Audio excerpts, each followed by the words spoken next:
Sentire Media. Well, hello, my friends, and welcome back to another episode of A New Life in Italy. I'm your host, Samantha Wilson, and today's episode, we are going to shift the gears to talk about one of the practical aspects of living in Italy that many expats fear, and that is getting your Italian driver's license. Now, driving in Italy can be as challenging as it is sort of fun and exhilarating, especially for foreigners who need to convert their existing driver's license into an Italian one. Now, the process involves more than just being able to maneuver down those narrow, winding streets of Italy. It's all about understanding local road rules, adapting to the different culture, and yes, dealing with a fair amount of Italian bureaucracy. Whether you're planning to zip around the Tuscan hills in a vintage Fiat or maybe conquer the Amalfi Coast, today's episode will give you the roadmap you need to succeed and acquire your Italian driver's license. Now, we're going to cover the rules, those quirky challenges that you might face, and offer some invaluable resources to help you study and prepare. Plus, we'll be joined later by a special guest, Barbara, who is an American-Italian living in Rome and who recently went through this very process. And she's going to share her firsthand experience. So buckle up and let's dive right into how you can get road ready in Italy. I'm Samantha Wilson, Chief Dreammaker at smartmoveitaly.com, and this is A New Life in Italy, a show where each week I take you behind the scenes of what it's really like to move to Italy, introduce you to some fascinating people, answer your questions, and show you how starting a new life in Bel Paese is possible for you. Your new life in Italy dreams may consist of these long, lazy drives along country roads. Trust me, I've done a lot of them. You know, where you make these airplanes with your hand in the wind out of the window. Or maybe you plan on buying this little Fiat 500 or splurging on an Italian supercar. Or maybe just a teeny little Vespa to zip around town is good for you. And all of these types of cars are great ideas. And depending on the kind of lifestyle that you want to live in Italy, driving is probably part of the picture. Even if you plan to move to a city and are looking forward to getting rid of your car altogether, you still may want to rent a car and take a little exploration to somewhere else in this amazing country. But just because you have been driving for years, and for some of you maybe decades, that doesn't mean that you will be able to drive in Italy, at least after the first year. If you hold a driver's license from another EU country or even the UK, and you are one of the listed countries that you can exchange your driver's license in Italy for an Italian one, then you're in pretty good shape. And you can simply just exchange it and then start driving on an Italian one. However, if you hold a driver's license from the US or Canada or Australia, which a lot of my listeners are from, then you will not be able to exchange your driver's license and instead will have to get an Italian one. And you'll have to do that within the first 12 months of establishing residency. And that's because after 12 months, your foreign driver's license will be invalid, which means you cannot be driving on it. And even if you have an international driver's permit, which you should have for the first 12 months, it won't be valid. So first, let's explain residency, because residency is the step after immigration. And if you're here on a visa, that means that it is the step after the permesso di soggiorno, which can take several months to over a year to get, which kind of can be a good thing. At first, you might think that's really frustrating, but actually it's going to add to the time you have before you have to get an Italian license. So your current license is valid for 12 months from the date of your residency. Therefore, if you're on a visa, it'll take about a year or so to establish your permesso di soggiorno and then another 12 months driving because you will be establishing your residency after that. In this case, you can be driving on your foreign license for, I don't know, maybe 2 years if you're lucky. Now, if you're here as a dual Italian citizen, it's a little different for you because you will probably establish your residency right away, especially if you have a spouse that is not an Italian resident and needs to apply for their permit to stay. You, as the Italian, will have to establish your residency right away, which means your clock starts then. Now, in order to continue to drive legally in Italy, you will need to almost channel your inner teenager and start from scratch all over again and take that learner's test, the Italian driver's learner's test, the written, and then, of course, the practical. And then after, you will be permitted to drive, but you're going to have still a lot of restrictions, at least for the first 3 years. Now, I want to talk about the driver's test because it isn't so simple and it's feared for good reason, not only by, foreigners, but also by Italian teenagers. It is 30 questions long. I think it takes about 30 minutes to do. They give you 30 minutes and you can only get 3 wrong. The questions are all in Italian and they are extremely difficult. I mean, they're difficult even for Italian speakers because the words that they use are quite uncommon. You can only take the test in Italian, by the way, or also French or German if you live in one of those regions up north. However, I have also heard, a little bird told me, that you can also make a special request for the test in French or German if you speak one of those languages, regardless of the location that you're in. Just be prepared for some extra bureaucracy and some more waiting. But you definitely cannot take this test in English. Now, before you worry about your Italian language, please keep in mind that the words used are not really common. So that if your Italian language isn't great, don't let that hold you back. It may be a little harder for you, but you will improve your language at the same time. So it's a good idea. I highly recommend that you use a driving school to help you with the process. This includes the studying and classes for the road test, as well as the driving test itself. Now, it may cost a little bit more, but it will make a world of difference for you. They take care of all of the paperwork. And remember, this is Italy, so there's a lot. They will go through the testing. They will help you practice. And their whole goal is for you to succeed because it makes them look good, of course. If they're the school and they've got lots of kids or people who pass the test, they look really good. So they want you to succeed. And you'll probably be in a room full of teenagers, yes, but you will need to learn the process the same way that they do. So the support and the help will actually feel kind of good. There's also a number of really good apps that you can use to practice the test and study. And there's some amazing YouTube channels and even some language schools are doing a few lessons to help you prepare for this test. All of these things are designed to help you pass this written test that is notoriously difficult. I have put all of these resources for you in the show notes so you can dive down that rabbit hole later. For now, be prepared to commit a minimum of 3 months of very serious studying with classes, home study, and spending hours and hours of time practicing online with this test. Now, some people will go through about 10,000 questions I've heard some people go through before they're really ready to actually take that written test. And the rule of thumb is to wait until you have about 1 or 2 answers that are wrong consistently before booking the exam. If you're getting more than that, wait until you're already down to the 1 or 2 or no wrong answers. One of the parts that surprises foreigners is the amount of information that you need to learn about the actual car itself.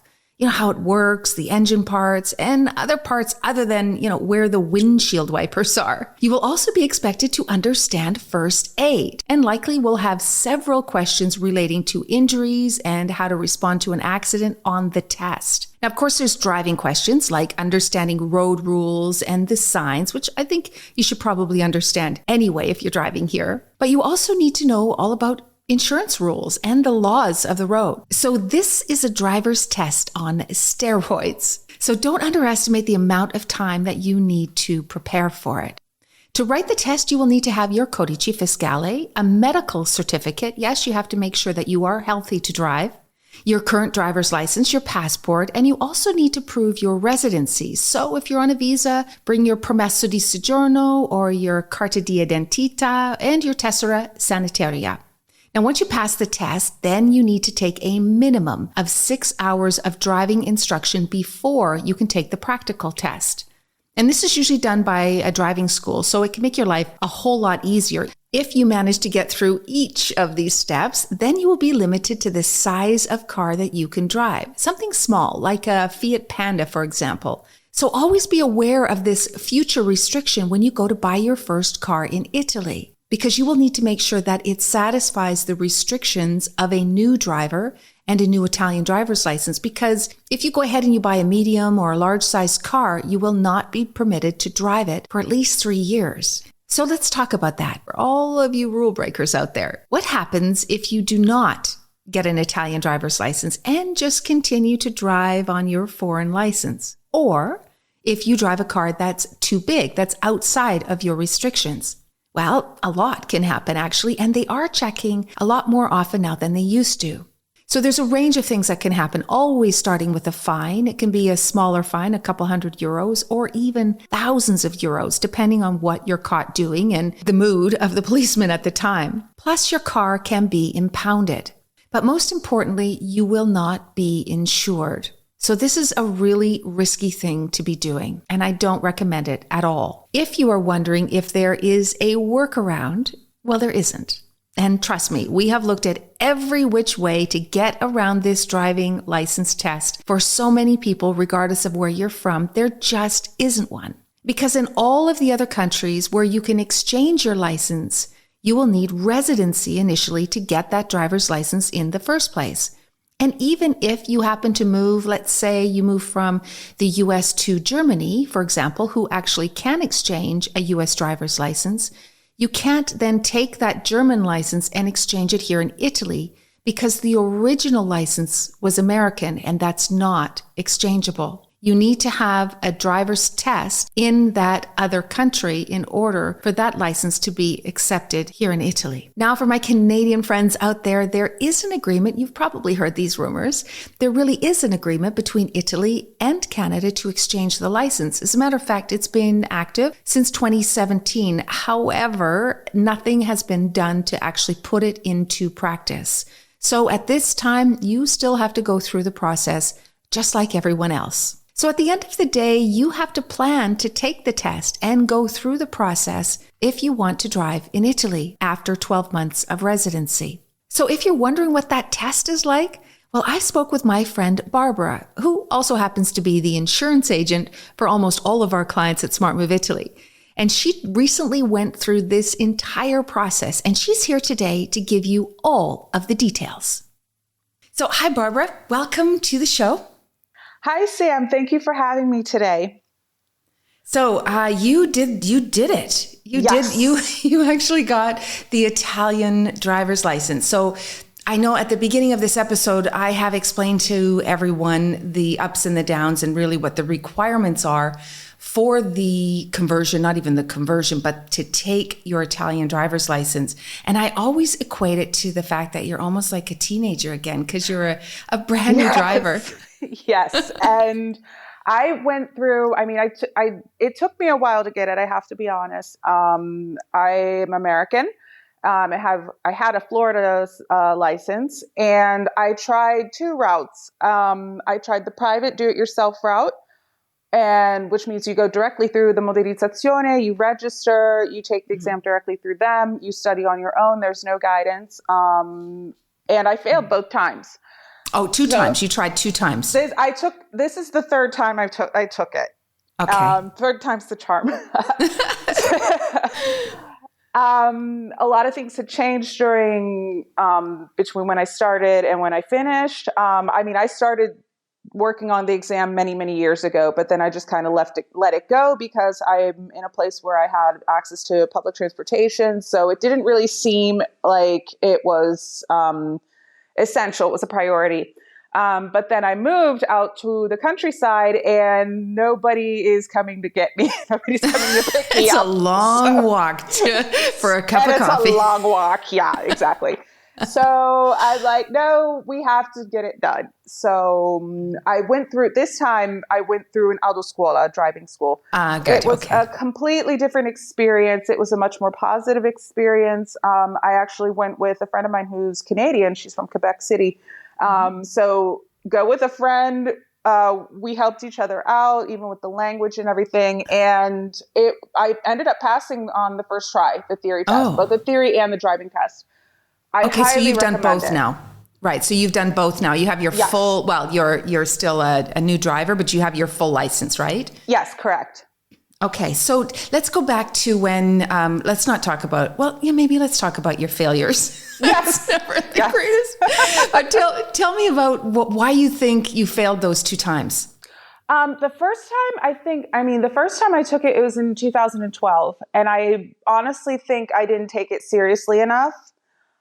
Because they are quiz questions. It's true or false answer. And the questions are really hard. I mean, they're really hard for native Italian speakers. So forget about Italian as a second language. And the way they're formatted, they're very tricky. There are a lot of trick questions because Italian compared to English will allow double negatives that completely change the sense of the question, the meaning of the question. So I don't think the first time I took it, I don't think I took it seriously enough. The second time I took it, I realized I didn't study enough. I didn't learn, there were a lot of words that I had maybe understood the context and the sense of, but I didn't actually sit down with with like a dictionary or one of these translation apps and actually translate it so I could understand it in English.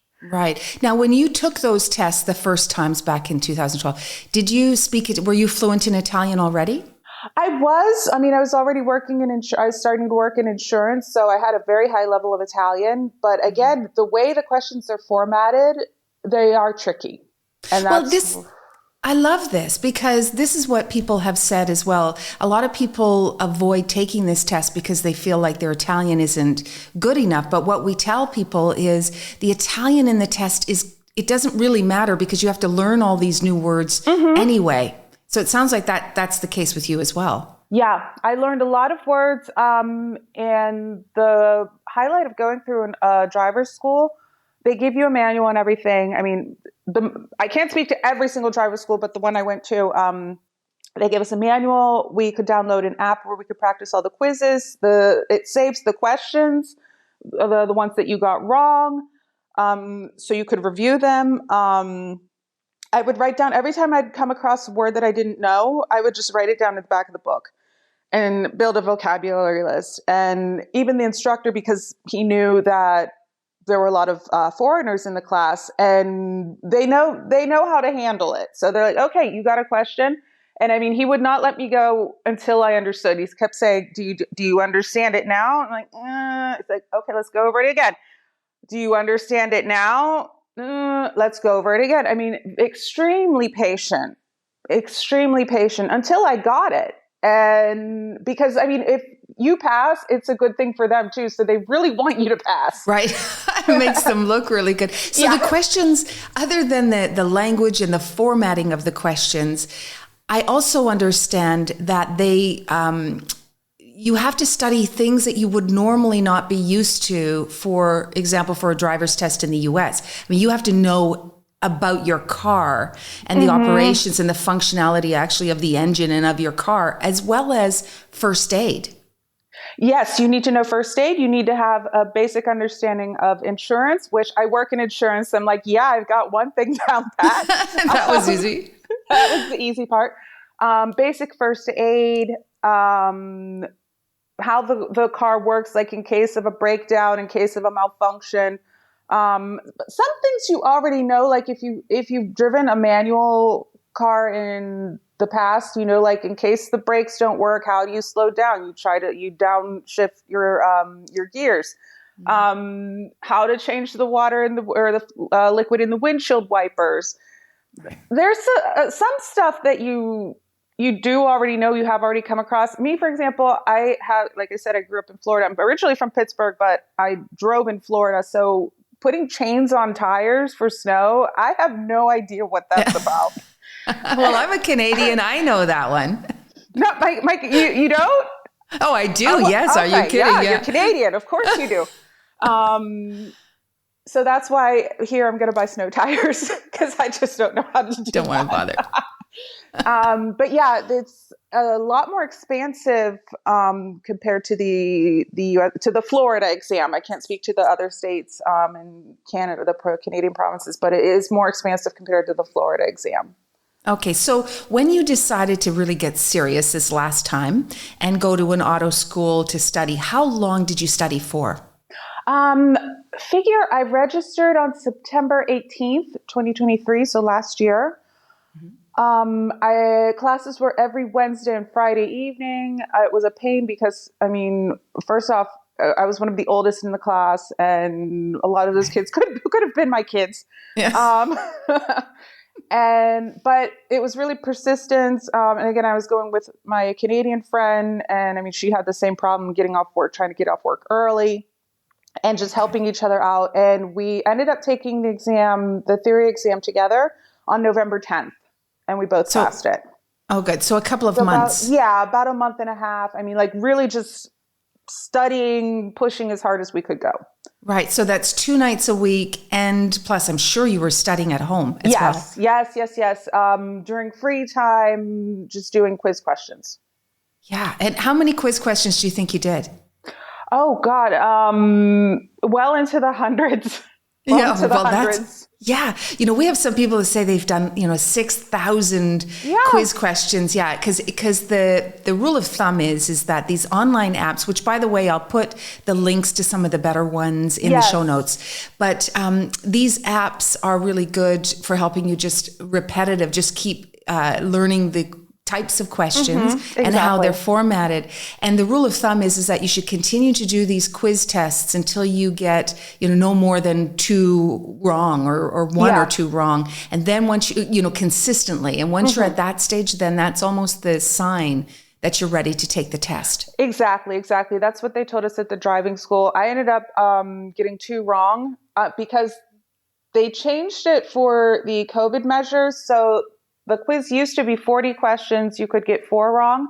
Now it's 30 questions, 3 wrong, maximum 3 wrong.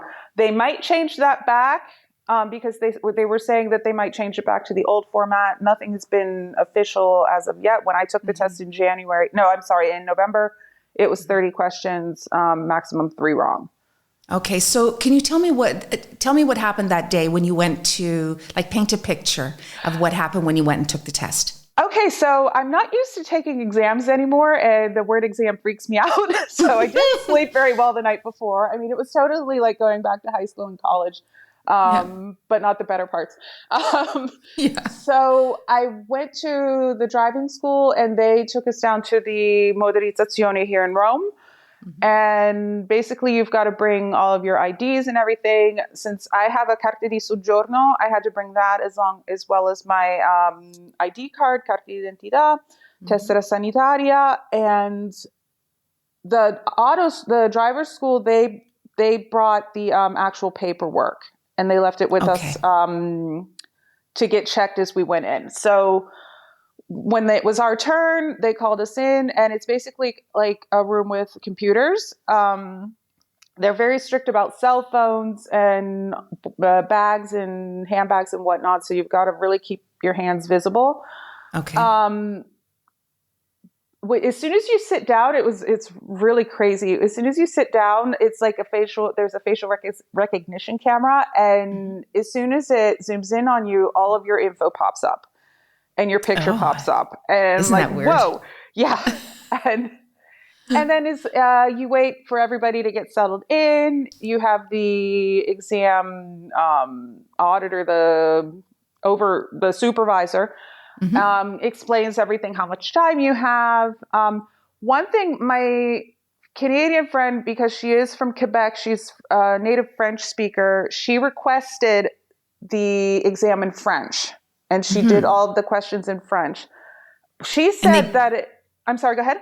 No, I was going to say, she said that they were able to bring the French test to her in Rome.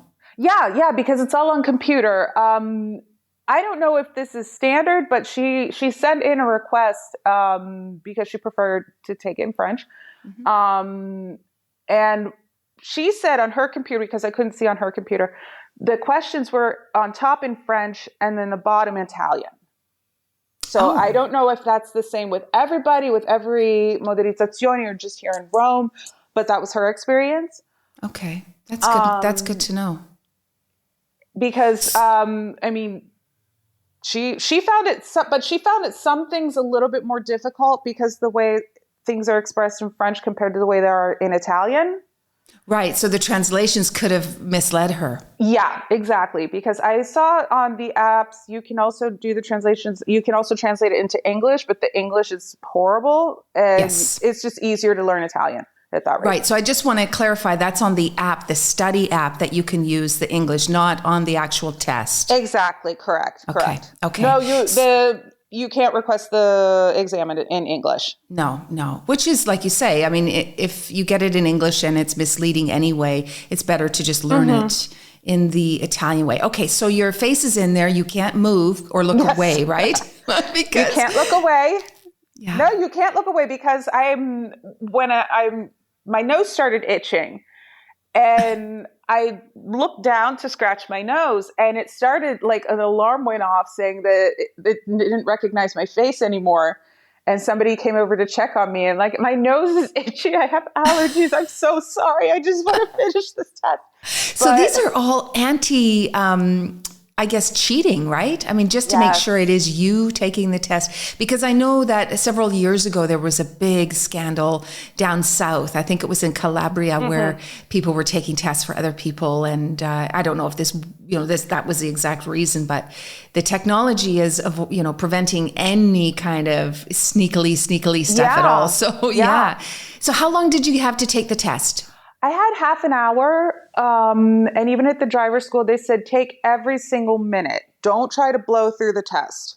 Okay. Go through it, reason each question, think about it. I mean, don't try to second guess yourself, because if you don't put an answer, that still counts as a wrong answer. So to make sure you answer every single question, it's better to try to guess. It is better to try to guess and get it right than leave it blank, and then it just counts towards your errors. Okay. I went through it, and when I was done, I mean, I wasn't really sure. I'm like, okay, well, it's in God's hands now. We'll see how it goes. But they let us know in the afternoon. You stop by the driver's school. And they downloaded for us the actual quiz itself, the actual test, so we could see what we got wrong. Good. I only had 2 mistakes, so I was good to go and ready to go on to the next phase. My friend also, she had 0 mistakes, taking it in French. And then another guy that came with us, he had 4. So he failed. They went over all of his mistakes and everything. And he had a month. If you fail it on the first try, you have a month and 1 day before you can take it again. But the driver's school, that's the good thing about going through the driver's school. And I'm not sponsored by any specific driver's school. But the guidance they give you, I mean, they're there for that. They're there to help you. And it's always more complicated, and they help you navigate through all of this. And that's why I was able to get it done so quickly. Right. So how much, people are probably wondering, how much does it cost? And I know there's different schools, but they're all about the same. So how much did it cost you there? I spent total around €800 for everything. So that means the registration, the medical questionnaire from my doctor, I think everything I had to provide, with the test fees and everything, with the book, the manual that they gave us. That's also considering the driving lessons, because now you have 6 mandatory hours of actual driving lessons. Right. Okay. So we're going to get to that part now. There is talk that they want to increase that, because you got to think about it. And I was thinking about this the other day when I was driving in Rome. An 18-year-old just starting out, I mean, I live outside of Rome. So basically we did driving lessons from one town to the next. Very low traffic, very low intensity. You take a kid and you throw them in the middle, an 18-year-old who's just learning how to drive, and you throw them into the middle of Rome or into the middle of Milan or into the middle of Naples. Yeah. God, I don't know how they do it. So 6 hours is not a lot. No, but it's a minimum of 6 hours, right? It's not a minimum of 6. Yes, right. It's a minimum of 6. I only did 6 because I do know how to drive. Yes. But when I started the driving lessons, apparently I had forgotten how to drive. Isn't that the truth? That's one of those things, right? Like you think, I think even in your own language, in your own test, if you had to go back and take a test as a driver, you'd probably fail because we have Yeah, these habits and yeah, exactly. it's It a good was refresher. it was all of the bad habits that I picked up over the years, which every single one of them was noted to me by my driving instructor. Okay. So that takes you, you have 6 months to do that, right? 6 hours. I started the driver's lessons because it depends on availability of time slots. If you've got a big school where they've got more instructors, you can maybe get it done a little bit more quickly. I went to a small school. There's one driving instructor, and he had very limited availability. So I started at the beginning of December, Mhm. or no, the end of November, because I took the test on November 10th, and there was I had to wait a couple of weeks before I could actually start the driving lessons. Um, but I mean, they worked with me because I explained my situation. I'm like, look, I'm moving outside of town. I need to get this license. I already know how to drive. I just need somebody to put me back on the straight and narrow to pass this test. To pass the test, yeah. So you did the practice, the 6 hours, and then you took the road test. Yes, I took the road test at the end of January because due to availability. And with that, we actually did it at the driver's school, which was a big, big help because we had already been going over the course that we'd be taking for the exam. So we Perfect, already perfect. knew, again, we weren't in Rome. We're outside of Rome, so very low traffic. We did it at 2 o'clock in the afternoon, so really there was nobody there. Um, but then you have to learn all your maneuvers, so your parking, your 3-point turn. I mean, basically how to drive. It's really isn't that much different. They do ask you a bunch of questions, which the driver's school, they provided us with the list of questions that usually the examiner will ask you.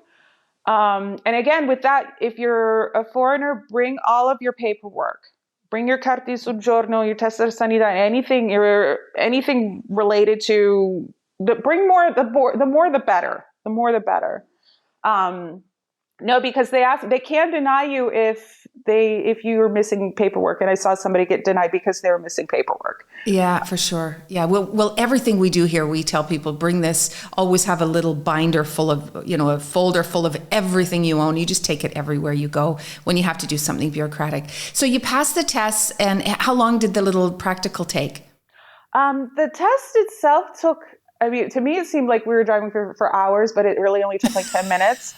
I was lucky because I had a very laid back examiner. And it was towards the afternoon, and I guess we were the last on this list, so he was really cool, really easygoing. My Canadian friend didn't take the driver's test the same day as me. She took it later on because she had to go back to Canada and then came back here. He was really, it was not a very nice person. It was not a very nice character. And I mean, she's my age, so she's been driving as long as I have. And her experience was much different. It was not as easygoing as mine was, thankfully. That mine went thankfully very well.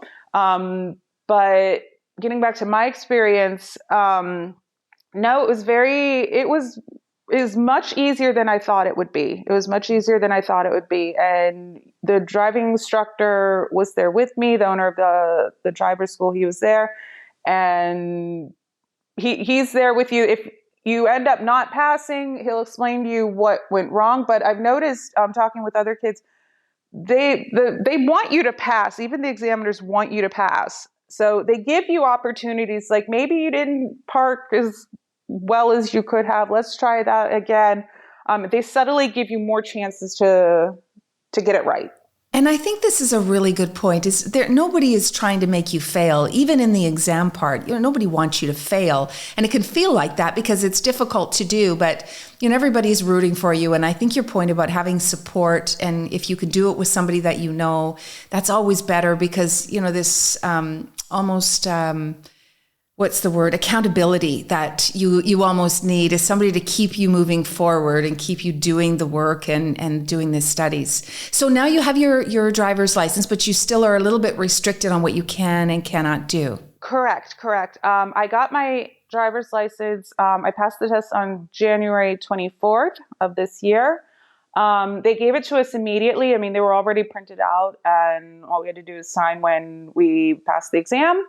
And they were registered the day after, so they were active from the day after. And yes, I can drive. I can drive everywhere. I do have restrictions as a neopatentada. So it's for 3 years. There's talk about they want to take it back to 1 year. I don't think that's going to happen. It's 3 years now. So it's a zero alcohol tolerance and not even like eating, those moncherie candies that have the liquor the in little them? boozy candies. Yeah. Those are not good. They will set you off as, they will set not the even the little off. candies. Yeah. Okay. So this is not the time to be messing around and pushing my luck. So I respect the law. So it's zero alcohol tolerance. I have reduced speed limits on certain roadways. So like on the highways, I can't, I can go maximum 100 kilometers per hour. Also the kind of vehicle that I can drive, there's a limitation on that. It's maximum 55 kilowatt per ton. So I have a little Renault Twingo that's perfect for me. That's more than I need because, again, I work in insurance. So I know if you're not compliant, the insurance will not pay. They will not pay in case of an accident. They don't care about if you have a workaround, you have all the best intentions in the world. If you're not compliant, they will not pay. I think that's such a good point because it isn't just about getting a ticket or getting caught by the cops. It's like your insurance. What happens if? You never know those things. So it's more important to stay compliant just for your own protection other than, don't worry about the cops and the tickets. Yeah, absolutely. Well, also, if you're driving a vehicle that's not compliant, so you're neopatentado and you're driving a more powerful vehicle, the vehicle can be confiscated and impounded. So that's already a thing. You can be fined between 160 and 614 euro, and you can have your license that you've worked so hard to get suspended between 2 to 8 months. Yeah. So what's the point, right? And just know the rules and follow them. Red flag on you. Yeah, exactly. So just know the rules and follow them. Well, what a great story. I mean, so much information, Barbara. I'm so happy you finally went through it and finished it. And then now, so after 3 years, then you're just a full-on driver. You can do anything you want. I can drive whatever kind of car I want. Obviously I have to respect the speed limits, but I don't have reduced, I don't have reduced speed limits. I can go the maximum speed limits permitted on each type of roadway.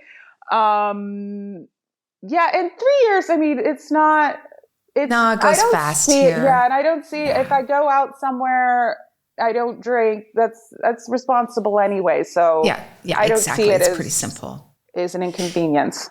All right. So the last thought for people thinking, okay, this is me. I've got to do this. What is your best advice for people thinking about getting their driver's license? Well, you're going to have to get it because if you're living here, you're coming here to enjoy life. So don't not getting a license will not help you enjoy life. Just stick to it. You can do it. A lot of foreigners have done it. A lot of people, regardless of age, they've done it. It's just persistence and studying for the exam will really help you with your daily Italian as well. It really does. And just stick to it. I mean, that's great advice. And people just are daunted by it or they freak out about tests, which I think everybody does to some degree. But, it's another experience. It's another tick in the box that you've been able to do. And I think your point at the very beginning when you said you did a couple that you just didn't prepare for, that's all it is. Just really don't underestimate how challenging this can be. But it doesn't mean that you shouldn't do it. Just prepare for it and take your time and, just get it done. Yeah. And the amount of pride you feel when you hear that you've passed it's awesome. You feel so proud and telling everybody that I passed the exam. I told everybody I passed the exam. Yeah. Oh, well, congratulations. And Thank again, you. I mean, I know it's been a bit, but that's all good news. Thank you so much, Barbara. Your story was amazing, and good luck. And I Thank know you, we're going to talk Sam. soon. Yes, All thank right. you for having me. Thank you for having me. Okay, so are you ready to take the Italian driver's test now? Well, don't worry if you feel just a little bit nervous or worried. There are a ton of study materials out there that can help you. And I've put my favorite ones in the show notes. So my best advice is to take it slowly, but start early. You will need the time to prepare, so don't wait until you're in the 10th month to start studying for this test. You'll need more time. And if you don't make it the first time, it doesn't matter. Try again. I promise you'll get there.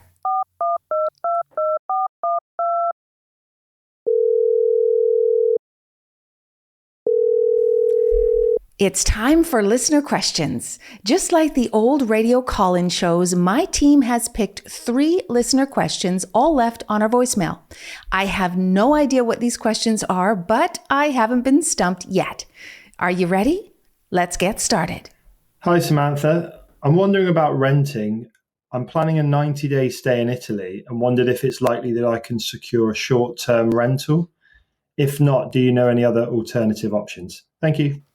Hello, and thank you for the question.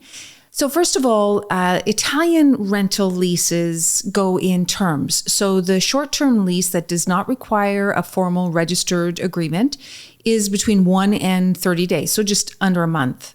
And then anything for 1 month or more, actually up to 18 months, is called a transitorio, and that needs to be a registered rental contract in Italy. Now, after that is contracts for residents, so that wouldn't apply to you. For 90 days, however, a lot of times Airbnbs will rent you for a longer term like that 90 days, but technically you should be getting a formal transitorio lease that is actually registered to secure that rental for those 90 days. We don't help with actually short-term rentals. So what I suggest that you do is wherever it is that you're looking to rent, either go through an agency or go through Airbnb or VRBO or some kind of short-term rental website in order to find your rental. And just make sure that in Italy, anything over 1 month, you should have something on paper written and registered at the tax office. Hello, Samantha. This is Bob. I'm wondering if you could tell me where the best insurance to get for my car in Italy. Hello, Bob. Okay, so insurance in Italy, there's different kinds of insurance for vehicles. There's the basic insurance, which a lot of people have. It doesn't cover everything. It's just what you must have, what's required by law. And then there's Casco, which is this full coverage, which is what we would think about normally in North America. It's this full, not just bumper to bumper, but total liability. You have your choice here in Italy. What I suggest that you do, depending on your license and on the number of years that you've been driving, depending on where you're from, it may not be recognized here in Italy. So if you are a new driver in Italy, you may have to pay new driver rates because they won't necessarily look back at your history in your home country. What you can do to find the best rates, what most of us do here is we go on a website called Facile, FACILE.it, and it's like an insurance aggregator, and you can put your details in there and it'll spit out all the different insurance companies and their rates, and then you can contact them directly in order to do the process. Sometimes those websites feel like they're, useless and they don't work, but that one actually does work. It's very good, so I recommend you try that. Hi, Samantha. My name's Oriana. So I applied for Italian citizenship here at the Miami consulate, and I'm almost certain it'll go through. When it does, do they give me my Italian passport, or is that something I have to apply for separately? Grazie mille. Hi, Oriana. Okay, really good question, actually. The Italian consulate will grant you your Italian citizenship in a document that says that you have been registered at the comune in the town where you're from. You'll actually get an Italian birth certificate. But with all of those documents, then you must apply for your Italian passport after that. Actually, if you are still living in the US, you will first need to register an AIRE, which is the, think of it like a database for Italians who are residing overseas, not in Italy. So you first have to register in AIRE first, and then you can apply for your passport. Well, that's all for this week's episode. Thank you for listening. If you have any questions about visas, citizenship, property, and well, really anything about moving to Italy that you would like me to answer in an upcoming episode, please feel free to send us a voicemail at our website at smartmoveitaly.com/podcast, or just click on the links in the show notes. Thanks again for listening, and remember, you can find all of the resources and the links to the people and the places that I mentioned in this episode inside the show notes. Ciao for now.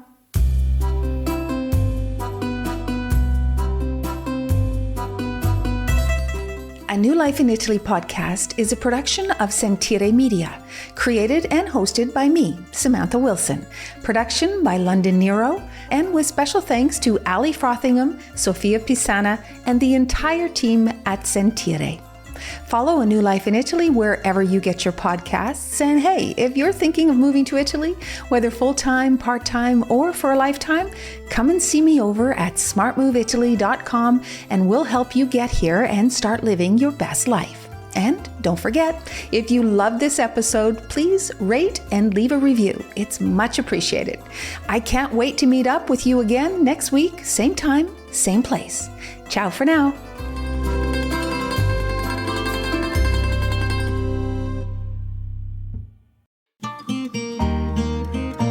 Sentire Media. Hey, podcast producers and show hosts. Do you want to join a podcast network that celebrates all things Italian? At Sentire Media, we understand the allure of Italy and its unique culture. Our devoted team of hosts and producers are all driven by their shared passion for Italy. And we work tirelessly to create the best lifestyle podcasts and content that will whisk you away to the very heart of Italy. With us, you can savor the mouth-watering flavors, get lost in the stories from the past, break down the cultural barriers, and truly immerse yourself in the vibrant traditions of this intoxicating country. If you have a great podcast idea or are already in production and would like to join Sentire Media, head over to sentiremedia.com, that's SENTIRE media.com, and find out how to submit your show.